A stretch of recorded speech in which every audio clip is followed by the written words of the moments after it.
Halo, selamat pagi untuk Vanlijian semua yang Pak Eko cintai. Selamat bertemu kembali dalam pertemuan kita untuk pertemuan yang keempat dalam pendidikan agama Katolik dan Budi Pekerti.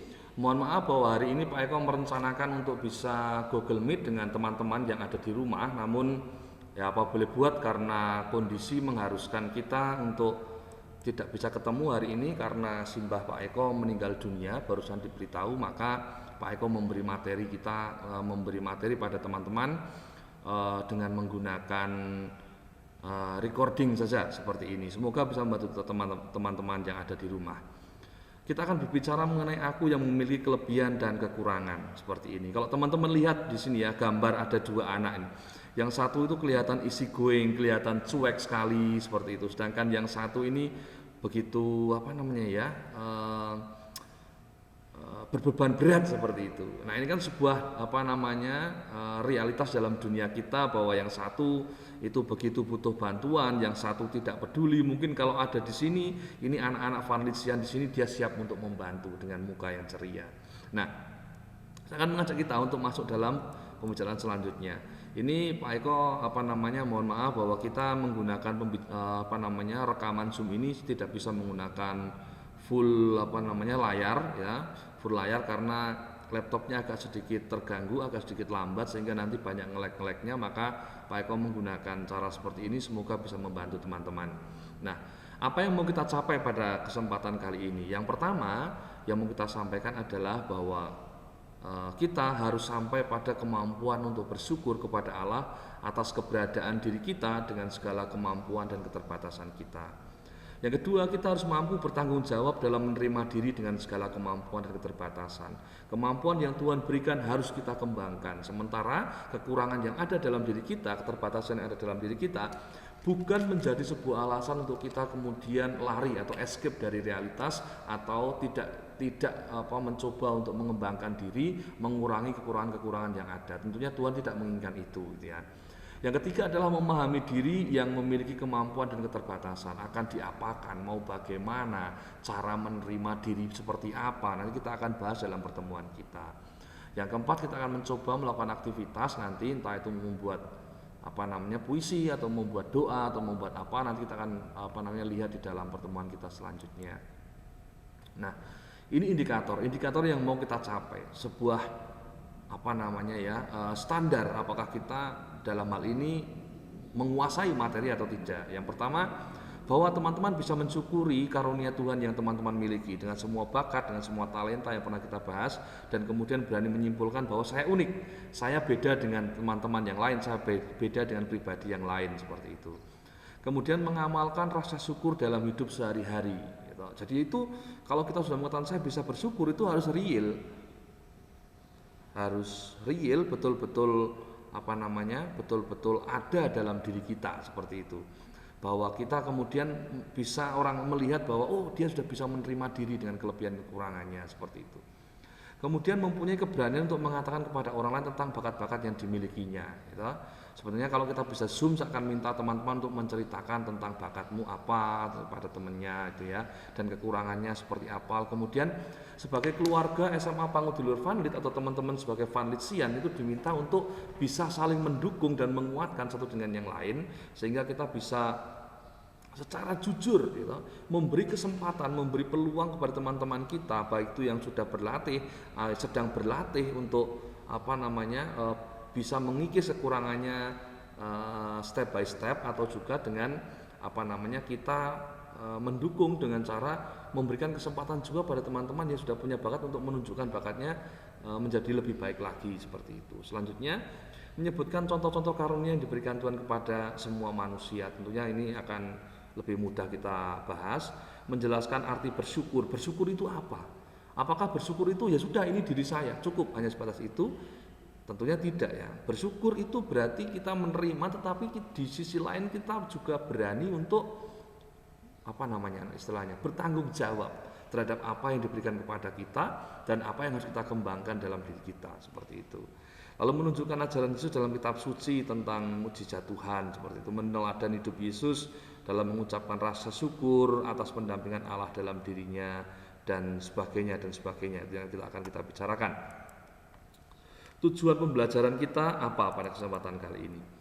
Vanitian atau teman-teman diminta untuk mampu memahami karunia Allah dan mempunyai keberanian untuk menunjukkan bakat-bakatnya.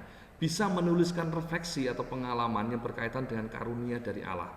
Dengan memiliki tanggung jawab dalam mengembangkan talenta dijiwai oleh 5 keutamaan Romo Van Lith. Tentunya teman-teman ingat keutamaan Romo Van Lith apa saja. Dimulai dari Kristiani, yaitu unggul, cerdas, visioner, dan peduli. Jadi lima keutamaan ini harus betul-betul teman-teman mulai masukkan dalam diri sebagai ciri khas anak Van Lith.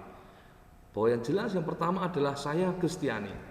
Jadi apa yang saya buat itu muncul karena iman saya kepada Tuhan, bahwa saya telah dicintai Tuhan lebih dulu. Maka kemudian saya harus berani mencintai orang lain dengan cara saya, seperti Tuhan sudah mencintai saya, seperti itu ya.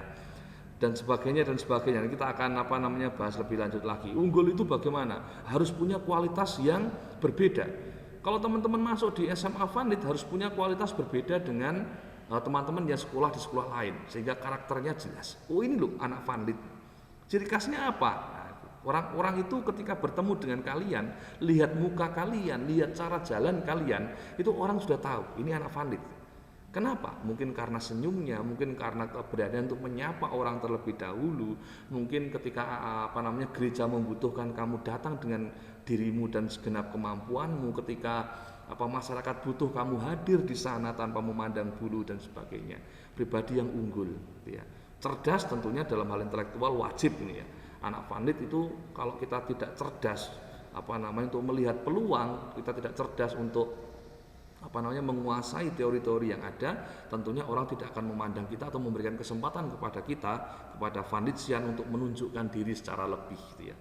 Jadi kalau orang ngomong, kesan pertama itu eye catching, melihat dulu, wah anak ini cerdas, wih kemampuannya luar biasa, wih karakternya luar biasa ternyata, tambah lagi dan sebagainya itu ya, dan sebagainya, sampai dengan visioner, bisa melihat ke depan, setelah ini itu akan seperti ini, kalau saya mengambil keputusan seperti ini, besok saya akan menerima akibat seperti ini. Itu sudah ada dalam pikiran, cara berpikir anak Van Lithian.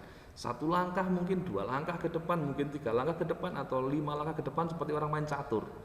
Setelah saya melakukan ini, saya akan melakukan itu, saya akan melakukan itu, saya akan melakukan itu, supaya dapat ini, dapat itu, dapat itu. Itu visioner ya. Bisa melihat peluang yang ada di depan ya, dan peduli pada lingkungan saya, peduli pada orang di sekitar saya. Tidak usah jauh-jauh, mungkin bapakmu, mungkin ibumu, mungkin adikmu, mungkin kakakmu, sebagai sarana kita untuk berlatih dalam situasi pandemi, karena teman-teman belum bisa bergabung bersama-sama di SMA Pangutiluhur Van Lith Muntilan berasrama. Oke. Teman-teman, pelajaran yang lalu kita menemukan bahwa diri kita sebagai makhluk individu. Makhluk individu itu saya secara pribadi, itu beda dengan yang lain. Saya harus bisa menghidupi diri saya sendiri. Saya punya kelebihan yang bisa saya kembangkan untuk saya sendiri, gitu ya. Tetapi kita harus tahu bahwa kebebasan individu itu dibatasi oleh kebebasan dari orang lain, seperti itu ya. Karena itu manusia selain sebagai makhluk individu juga sebagai makhluk sosial, butuh keberadaan orang lain dalam diri kita untuk untuk bisa berelasi bersama-sama. Di sisi lain melihat saya yang unik itu karena saya berhadapan dengan orang lain, tetapi juga saya berhadapan orang lain artinya saya membuka diri untuk orang lain ikut terlibat di dalam pembinaan diri saya, seperti itu. Nah, yang ketiga, sekarang kita akan mencari kelebihan dan kekurangan atas pertolongan orang lain, bukan hanya saya.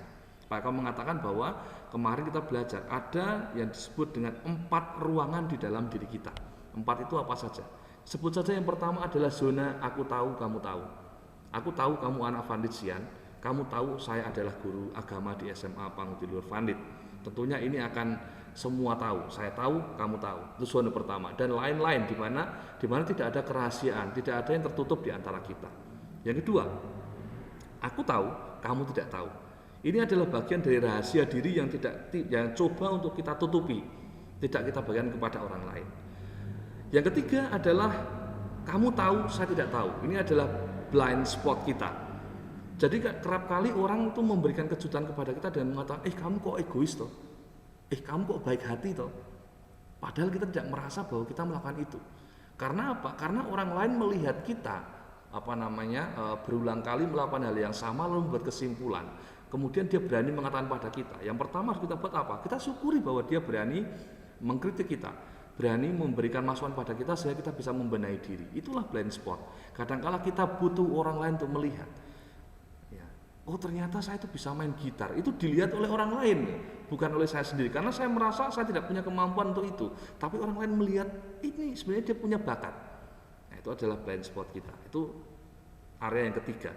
Area yang keempat apa? Area yang keempat adalah saya tidak tahu, kamu tidak tahu. It's only God. Gitu. Hanya Tuhan yang tahu tentang area ini. Maka kita mencoba untuk berkomunikasi dengan Tuhan supaya bagian ini semakin banyak dinyatakan dalam diri kita. Bahwa kita menemukan kejutan-kejutan dalam hidup kita, bahwa kemudian bakat saya bertambah. Dengan begitu saya semakin mengetahui bahwa saya harus membina diri dalam hal ini. Saya membutuhkan teman untuk memperkuat bidang saya bagian ini, seperti itu. Kemudian kekurangan kita itu harus coba untuk kita perbaiki, ya, supaya kita menjadi lebih baik, seperti itu. Nah, sekarang kita akan masuk teman-teman. Kita akan bicara mengenai keunggulan dan kekurangan kita, ya, keunggulan dan kekurangan kita. Mari kita lihat slide selanjutnya. Sekarang kita akan mencoba untuk melihat bahwa kita itu berbeda satu dengan orang yang lain, satu dengan yang lain kita beda. Ya. Orang bisa, saya tidak, atau sebaliknya, orang tidak, saya bisa. Ini bagian dari talenta saya, gitu ya. Maka saya mengajak teman-teman untuk menginventaris atau membuat sebuah membuat sebuah neraca, gitu ya, membuat sebuah neraca kelebihan dan kekurangan. Ya. Kenapa kok modelnya neraca, Pak Eko? Mungkin teman-teman akan bertanya seperti itu. Simple saja sebetulnya. Karena yang jelas ketika kita akan ngomong tentang kenapa neraca, Pak Eko akan ngomong bahwa neraca itu adalah tempat di mana kita bisa menimbang sebatas mana kita mengetahui tentang diri saya yang sebenarnya tanpa ada rasa malu-malu, gitu ya. Karena dalam kesempatan kali ini Pak Eko ingin melihat bahwa kamu berani jujur dengan dirimu, menunjukkan kepada dirimu sendiri dan kepada Tuhan. Mungkin juga kalau kita punya kesempatan kepada teman-teman di kelas, gitu ya, atau kepada Pak Eko, apa toh kelebihan saya, apa toh kelemahan saya, apa toh perhatian fokus utama saya, apa toh ketakutan saya, gitu ya. Maka kita akan lihat. Dan yang kedua adalah kenapa kok neraca? Karena kita bisa melihat semakin banyak orang menemukan sisi positif di dalam dirinya, itu berarti bahwa orang tersebut itu punya kemampuan memahami dirinya itu dari sisi yang positif.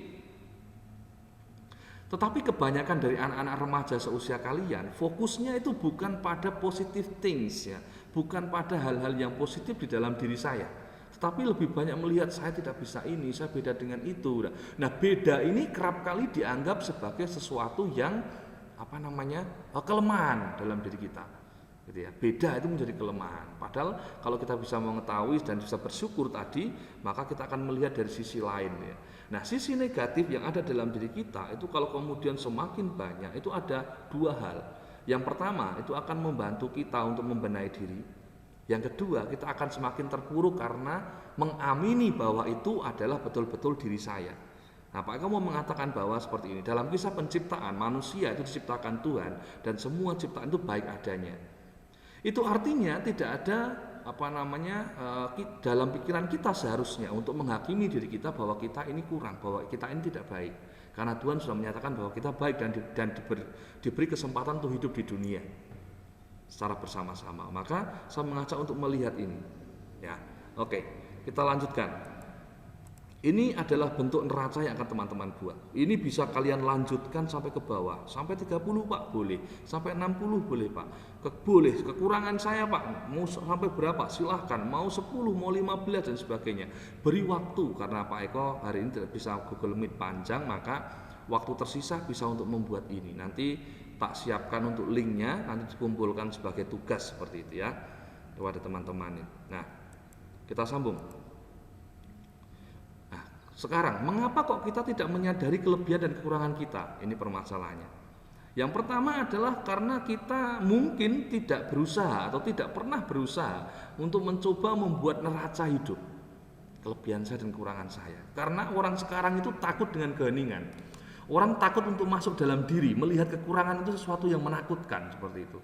Padahal dari kemampuan kita berefleksi, kita bisa menjadi diri lebih baik dengan melihat diri kita yang real, telanjang di hadapan Tuhan, seperti itu.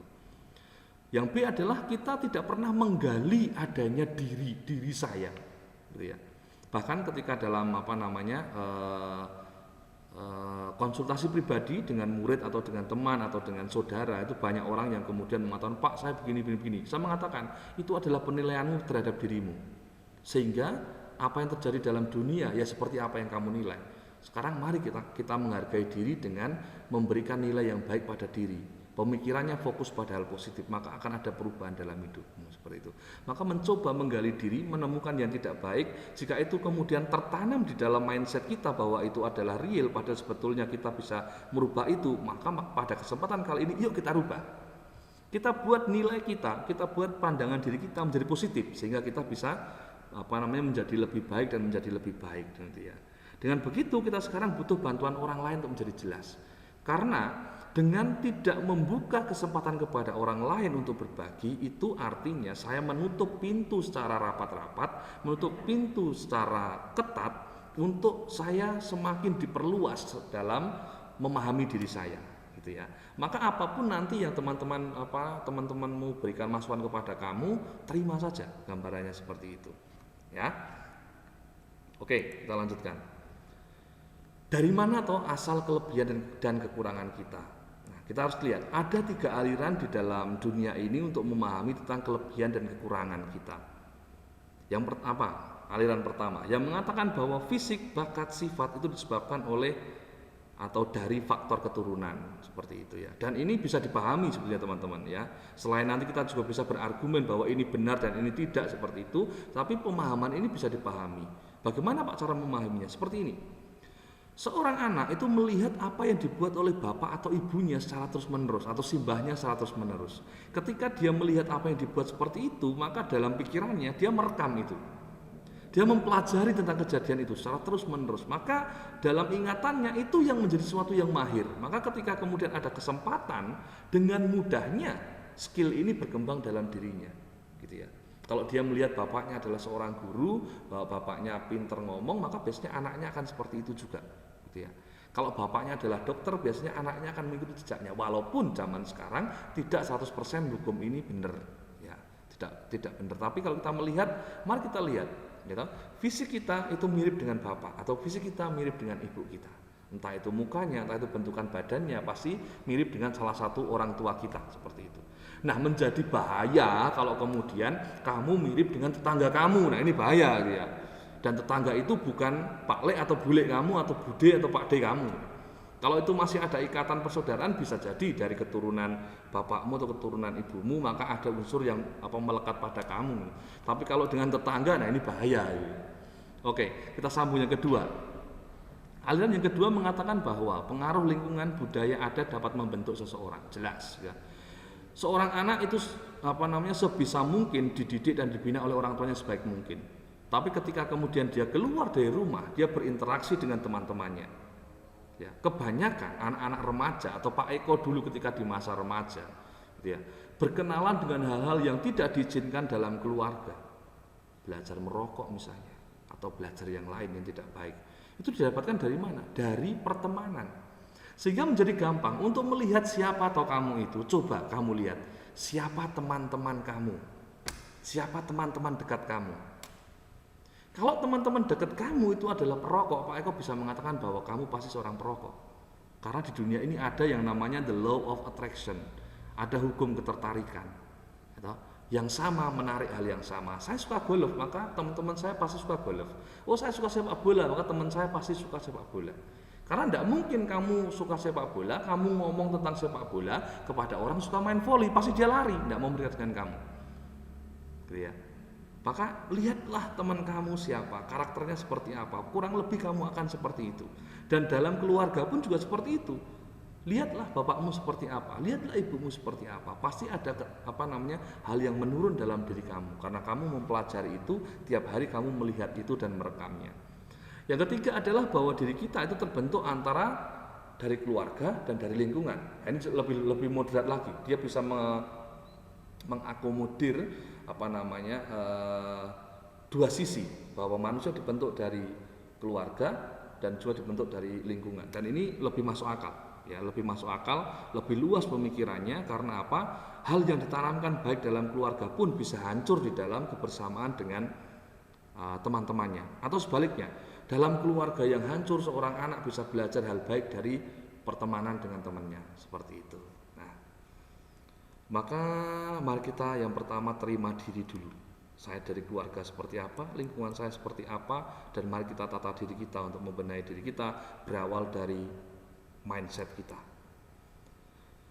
Sikap menerima diri apa adanya harus dikembangkan. Bahwa kita punya kelebihan, ada potensi untuk berkembang di masa depan. Itu adalah bakat, seperti itu ya.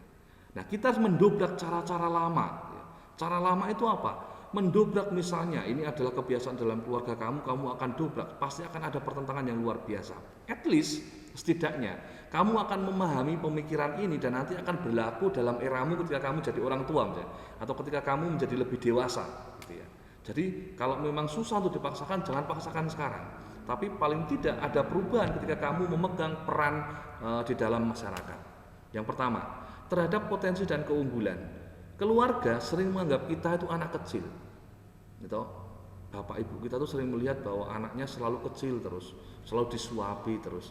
Bahkan ketika berpikir apa-apa dianggap belum mampu. Apa-apa dipilihkan. Apa-apa tinggal paket jadi seperti itu ya. Sehingga kurang kesempatan untuk mencoba, sehingga untuk mengembangkan diri biasanya sangat minim. Dan biasanya anak-anak yang seperti ini terus itu dia tidak punya kemampuan untuk memilih. Nah, kemampuan memilih ini adalah salah satu skill yang harus dimiliki anak Vanlizian. Memilih sebuah pilihan hidup berdasarkan pada nilai-nilai yang dia hidupi, berdasarkan pada nilai-nilai Kristiani yang dia hidupi. Ini adalah kemampuan anak-anak sebagai rasul awam. Bagaimana saya berbuat dalam situasi yang digerakkan oleh nilai Kristiani dalam diri saya. Ini harus diberi kesempatan teman-teman. Ya, besok kalau kamu jadi orang tua, kamu jadi orang yang punya peran, berilah kepada orang-orang yang mungkin lebih muda dari kamu. Ya, mungkin ada di bawah kamu secara posisi seperti itu.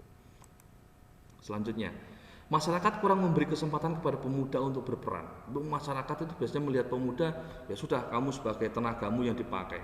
Tetapi secara pemikiran, nah biasanya mereka masih berpikir bahwa kebijaksanaan itu adalah milik orang tua. Padahal Pak Eko mau mengatakan pada kesempatan kali ini, yang namanya tua itu adalah sebuah kepastian. Siapapun tidak akan bisa menolak tentang tua itu. Nah, kemudian apa yang terjadi? Untuk menjadi bijaksana itu adalah pilihan. Maka saya mengatakan anak muda pun bisa lebih bijak daripada orang tua pada kesempatan kali ini. Nah, yang harus kita rubah apa? Yang harus kita rubah adalah anak-anak muda itu punya gaya berpikir yang berbeda.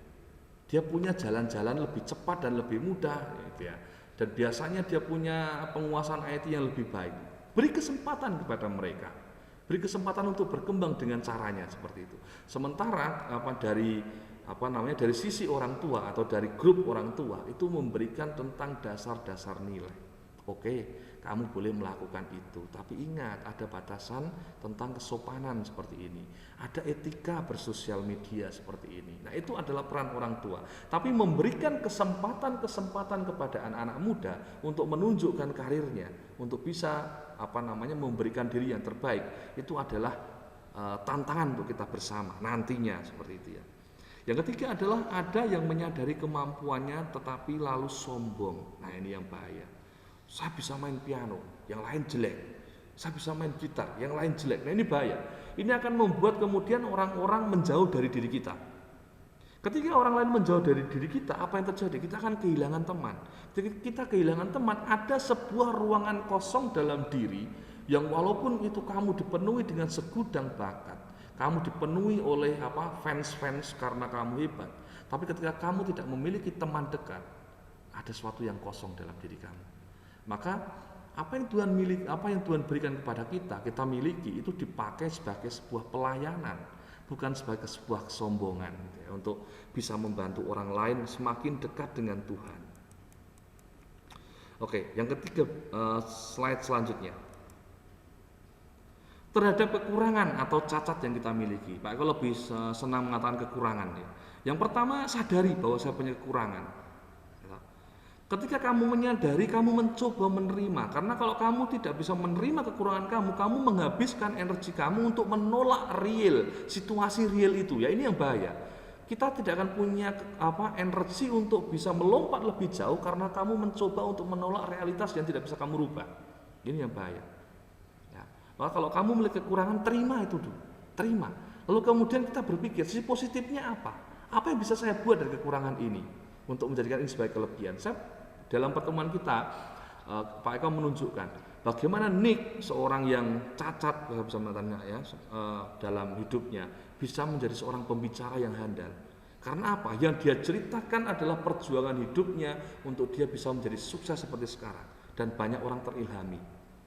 Nah, mungkin dengan kekurangan kamu mencoba berjuang, suatu ketika cara kamu untuk berjuang lepas dari situasi itu akan mengilhami orang juga untuk berubah pada situasi yang kurang lebih mirip dengan apa yang kalian alami. Seperti itu.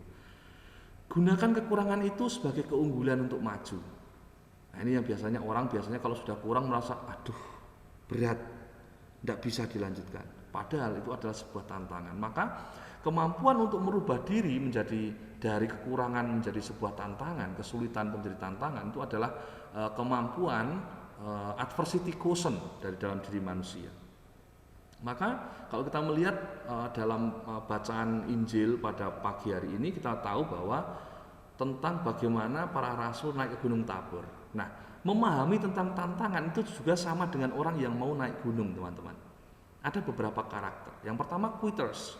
Quitters itu orang yang ketika mau naik gunung berapi-api, ayo kita bersama-sama, ayo kita akan melihat petualangan, kita akan menjalani petualangan, adventure bersama. Kita akan melihat pucuk gunung yang indah, melihat pemandangan ke bawah yang luar biasa.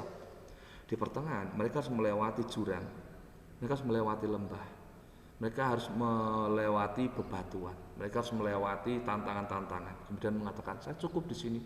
Saya tidak kuat lagi untuk naik, mending saya turun kembali ke bawah. Itu quitters. Yang kedua adalah campers. Campers itu apa? Orang yang kemudian ketika di pertengahan sudah merasakan bahwa sudah cukup sampai di sini saja. Ini tempat yang saya sudah lewati capek, di sini ada tempat yang lapang. Kalau naik lagi saya susah, harus mengalami penderitaan lagi. Di sini ada tempat yang lapang, tempatnya sejuk. Saya tak membangun tenda di sini. Maka dia nyaman sampai di situ. Itu campers. Ya. Nah, yang kita cari adalah apa? Seorang climbers. Climbers itu apa? Dia pendaki, betul-betul pendaki. Dia puas di pertengahan, tidak. Dia naik lagi sampai ke atas. Sampai akhirnya dia menemukan yang namanya the top, ya, the peaks of the mountains, puncak dari gunung. Sehingga kemudian dia bisa menikmati semuanya. Nah, anak-anak Vanessian harus menjadi seorang climbers, melewati tantangan demi tantangan untuk menjadi semakin maju seperti itu. Nah, kita lihat yuk dalam kitab suci itu ngomong seperti apa. Nah, yang pertama dalam Matius 25 bab 25 ayat 14 sampai dan 30. Pak Eko mempersilahkan teman-teman untuk membaca sendiri. Di sini ada tentang perumpamaan talenta. Talenta itu kalau kita bisa mengartikan secara singkat mungkin adalah sebuah harta yang diberikan oleh seorang raja atau seorang pemimpin kepada anak buahnya ketika dia akan pergi. Seperti itu. Maka ketika orang memberikan sesuatu itu dia berharap bahwa apa yang dia berikan ini akan dipakai sebaik mungkin oleh abdi yang diberikan itu. Sehingga ketika dia datang kembali, dia melihat bahwa saya kemarin memberikan misalnya 1 biji rambutan ke orang itu. Sekarang sudah berbuah menjadi banyak rambutan. Bahkan sudah mulai dicangkok menjadi banyak tanaman yang lebih menghasilkan. Luar biasa. Dia layak untuk saya beri kepercayaan lebih. Ada yang kemudian diberikan dengan banyak talenta. Wah, dia mengembangkannya luar biasa menjadi lebih banyak dan dia mengatakan ya jelas lebih baik karena saya beri modal yang lebih banyak.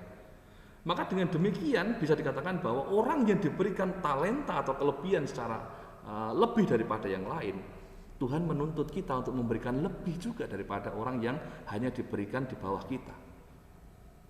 Ya, bukan untuk kesombongan, tapi untuk kita bagian kepada orang lain lagi. Kita kembalikan kepada Tuhan sebagai bagian dari persembahan hidup kita. Seperti itu. Maka kalau kita mau mengatakan dalam perumpamaan talenta itu apa yang mau kita pelajari? Yang pertama, talenta itu pemberian Tuhan. Bakat itu pemberian Tuhan. Asah itu, kembangkan itu, gunakan untuk kemudian kamu melayani orang lain sehingga yang memberi kamu bakat akan menjadi puas. Ingat, apa yang dimiliki akan ditambahkan. Dan apa yang dimiliki bagi orang yang tidak mau mengembangkan justru malah akan diambil oleh Tuhan, menjadi tidak punya apa-apa. Maka yuk kita kembangkan diri kita menjadi lebih baik, step selanjutnya lebih baik lagi, dan lebih baik lagi, seperti itu ya. Kemudian kesimpulannya apa? Seberapapun talenta yang kita punya, seperti apapun Tuhan memberi pada kita, yuk kita syukuri, yuk kita kembangkan. Kekurangan itu yuk kita mulai sempurnakan. Kita minta orang lain untuk ikut terlibat di dalam pembinaan diri kita, untuk masuk dalam hidup kita, membantu membenahi diri kita, seperti itu ya. Selanjutnya teman-teman saya ajak untuk melihat beberapa tokoh ya. Kekurangan yang kita alami itu tidak berarti bahwa membuat kita akan stop pada situasi ini. Albert Einstein itu adalah seorang yang sampai sekarang pasti kita kenal, orang yang sangat cerdas. Ternyata dia mengalami keterlambatan untuk berkembang daripada yang lain. 4 tahun baru bisa berbicara, psikomotoriknya pasti terganggu itu. Usia 7 tahun baru bisa membaca. Tetapi ketika dia punya kesempatan, dia bisa menerima dirinya, dia bisa menunjukkan sesuatu yang luar biasa, bisa membuat teori relativitas yang kemudian dipakai sampai dengan sekarang. Itu Albert Einstein. Yang kedua, mari kita lihat yang lain. Yang kedua adalah Isaac Newton. Ini masih dari ilmu pengetahuan alam dia. Murid yang dianggap kurang berhasil di sekolah dasar. Ya.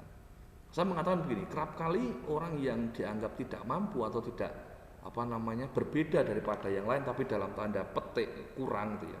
Itu hanya dia belum pernah mengalami perjuangan seperti orang lain, atau belum pernah memiliki kesempatan untuk belajar daripada yang lain. Seperti sekarang ini, Pak Eko bisa mengajari kalian tentang pendidikan agama Katolik, itu bukan berarti bahwa teman-teman itu di bawah Pak Eko, tidak. Atau kalian itu kurang bijaksana daripada Pak Eko, tidak. Hanya Pak Eko diberi kesempatan oleh Tuhan untuk hidup terlebih dahulu. Pak Eko bisa belajar tentang filsafat dan teologi terlebih dahulu. Kemudian Pak Eko diberi kesempatan untuk belajar berjuang tentang kehidupan terlebih dahulu. Maka Pak Eko diberi kesempatan untuk bersama dengan kalian menggali tentang diri kita, menggali tentang perjuangan hidup, menggali tentang bagaimana menemukan diri, bagaimana mengembangkan diri, bagaimana menerima diri. Hanya itu.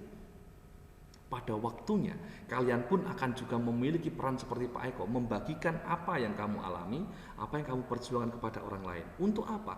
Bukan untuk kesombongan, tetapi mengilhami orang lain untuk juga berani mengambil pembelajaran dari pembelajaran hidup yang teman-teman alami, gitu ya.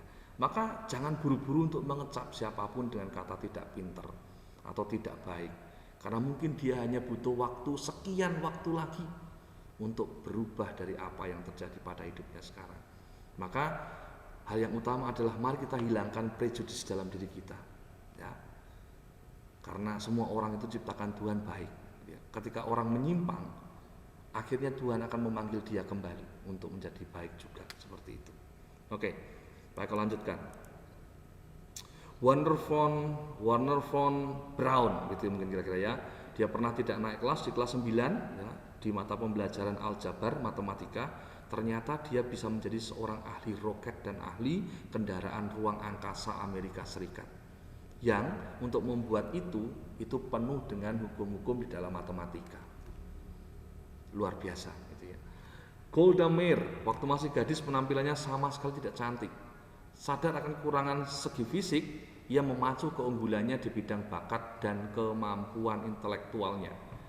Ia menjadi Perdana Menteri pertama di Israel dan sangat terkenal kemampuannya sebagai negarawati.